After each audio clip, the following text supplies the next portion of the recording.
हाय, कसे आहात सगळे? तुम्ही आनंदी असाल, मजेत असाल आणि बिनधास्त असाल. तर आज ना स्वामींच्या मठात गेले होते आणि मठाच्या समोरच छान अशी ही सदाफुली फुललेली होती. तर किती छान वाटते बघा.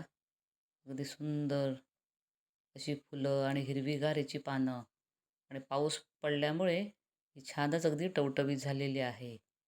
तर किती फुलले बघा ही. बघायला किती छान वाटतं ना? मन आपलं प्रसन्न करून टाकते. अशी ही सदाफुली. नेहमीच फुलणारी सदाफुली वर्षाच्या 12 महिने म्हणून तिला सदाफुली म्हणतात. तर ही शुगरसाठी ना अगदी रामबाण उपाय आहे.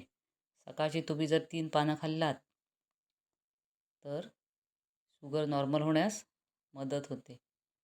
किंवा जरी तुम्ही पाण्यात जरी उकळून प्यायलात तरी तुम्हाला छान याचा फायदा होईल. थँक